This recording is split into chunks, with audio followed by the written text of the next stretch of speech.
Hi friends, welcome to my channel Apoorva Reddy. అందరూ ఎలా ఉన్నారు? బాగున్నారా? నేనైతే బాగున్నాను. ఏంటి ఇక్కడ బట్టలు, ఆ 4 స్టెప్స్ది బుట్ట ఇవన్నీ అనుకుంటున్నారు కదా.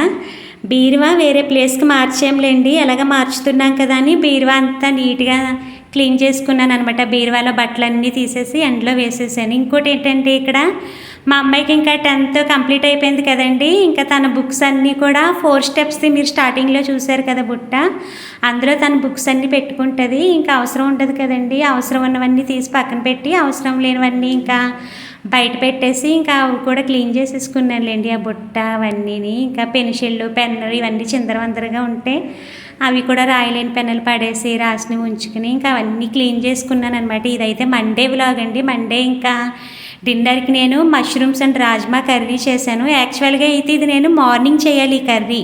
మార్నింగ్ ఏంటంటే ఆ రోజు 10th పబ్లిక్ లాస్ట్ కదండి. మా పాప ఇంకా పబ్లిక్ అయిపోయాక ఫ్రెండ్స్తో కాసేపు ఆడుకుని వస్తానంది. నార్మల్గానే తన ఇంటికి వచ్చేసరికి 2 అయిపోతుంది. ఇంకా ఫ్రెండ్స్తో ఆడుకుని వస్తాను అన్నది అంటే అలాగే 3:30 అయిపోతుంది కదా అని నేను ఇంకా ఆ రోజు లంచ్ ఏం ప్రిపేర్ చేయలేదనమాట. నేను కూడా జస్ట్ ఇంకా అలా ఉండిపోయాను. నైట్ ఇంకా డిన్నర్కి ఆ రోజే మా హస్బెండ్ నైట్ వస్తానన్నారు. ఇంకా తను ఎలాగో వస్తారు కదా, ముగ్గురు ఉంటాం కదా అని ఇంకా ఈవినింగ్ అదేంటి నైట్కి ఇంకా మష్రూమ్ రాజ్మా కర్రీ చేశాను అనమాట. ఇక్కడ చూస్తున్నారు కదండి టమాటా ప్యూరీ ఎంత బాగా అయిపోయిందో.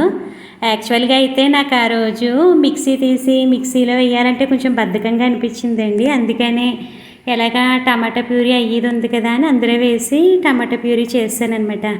నాకైతే అది మా నాన్నగారు ఇచ్చారండి, నాకు చెల్లి వాళ్ళకని. ఆల్రెడీ నేను ఒక వ్లాగ్లో చూపించాను కదా అది. దానికి ఒక చిన్న కోంబు టైప్ కూడా ఇస్తారండి. మనకి ఎండింగ్కి వచ్చేసిన తర్వాత కోంబుతో కూడా జస్ట్ ఇలా పైకి లాక్కుంటూ చేసేసుకోవచ్చు. లాస్ట్ ఎండింగ్లో మీరు అక్కడ ఆల్రెడీ నేను చేసేటప్పుడు చూశారు కదా టమాటా ప్యూరీ. ఇంకా ఆనియన్స్ కూడా అంతే అండి, చెప్పాను కదా ఆ రోజు బద్ధకంగా అనిపించింది అని. ఆనియన్స్ కట్టర్లో వేసి కట్ చేసేసాను. ఇక్కడ కర్రీ ప్రిపరేషన్ అయితే ఏం చెప్పనండి, మీకు అలాగే చూస్తే అర్థమవుతుంది కదా. జస్ట్ ఇక్కడ మెయిన్ ఇంగ్రీడియంట్ ఒకటి యాడ్ చేశాను. అదేంటంటే రాజ్మా మెట్టికి ఎలాగ లంచ్కి అనుకున్నాను కదండి. అందుకు ముందు రోజు నైటే నానబెట్టి ఉంచుకున్నాను కదా, దాన్ని ఉడకబెట్టి పక్కన పెట్టేసుకున్నానులేండి. అదొకటి ఎక్స్ట్రా ఇంగ్రీడియంట్ యాడ్ చేశాను, మీకు చూస్తే అలాగే అర్థమవుతుంది కాబట్టి. ఇక్కడ కర్రీ ప్రిపరేషన్ అనేది నేను ఇక్కడ ఎక్స్ప్లెయిన్ చేయట్లేదులేండి, ఎందుకంటే ఇక్కడ మెయిన్ ఒక ఇంపార్టెంట్ టాపిక్ చెప్దాము అని అనుకుంటున్నాను. యాక్చువల్గా అయితే నాకు తెలిసి చాలామందికి తెలిసే ఉంటుంది, తెలియని వాళ్ళకి కూడా తెలుస్తుంది కదా. ఏంటంటే నేను ఆ రోజు బీరువా అనేది క్లీన్ చేశాను కదండి. నా పట్టు శారీస్ ఇవన్నీ కూడా అందులో వేశాను కదా. ఆ శారీస్ చూసిన తర్వాత నాకు మీకు ఈ విషయం చెప్పాలనిపించింది అనమాట. చాలామంది పట్టు చీరలు బీరువాలోనే ఉంచేస్తారు కదండి.